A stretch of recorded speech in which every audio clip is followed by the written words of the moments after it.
Hello everyone and welcome back to Word Wednesday. I'm ZsjaZsja and you're watching ZsjaZsja Live.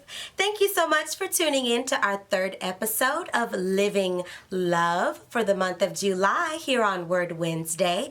And today we'll be continuing our discussion on living love.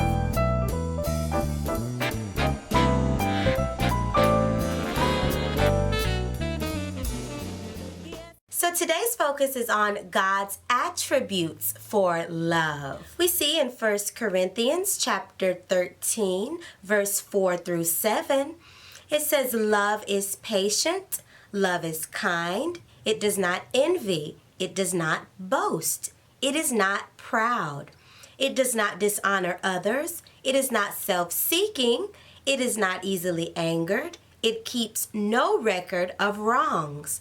Love does not delight in evil, but rejoices with the truth. It always protects, always trusts, always hopes, and always perseveres." So as we read through each of these attributes, we see that each one of them requires some degree of self-control or willful action. Every day we encounter obstacles or potential conflicts with others. Oftentimes we may react adversely before we've even given thought to the wisest response. This is exactly what the devil wants, because he knows that if we are diligently sharing God's love with others, despite the circumstances, we're not only enriching the lives of those we encounter, but we're also growing in our walk with Christ, and we're maturing in our walk with Christ. Have you ever heard someone make the statement that the Bible is just a bunch of rules? Every commandment and every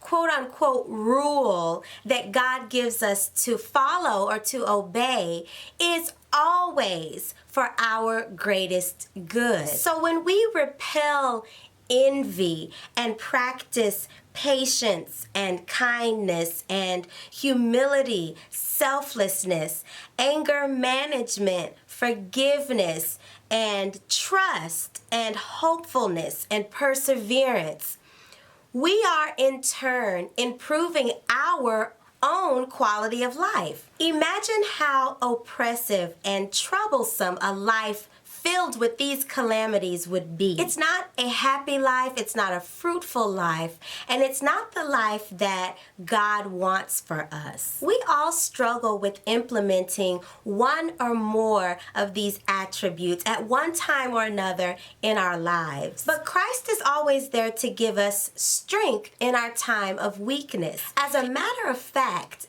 this is actually one of God's specialties. In 2 Corinthians chapter 12, verse 9, where God says, "My grace is sufficient for you, for my power is made perfect in weakness." Thank you so much for tuning in for our third episode of Living Love for the month of July here on Word Wednesday. I pray that this episode was an inspiration and encouraging to you, and I hope to see you next Word Wednesday, where we'll be continuing our discussion on living love. I'm ZsjaZsja, and this has been ZsjaZsja Live, and I will see you next Word Wednesday. Bye-bye.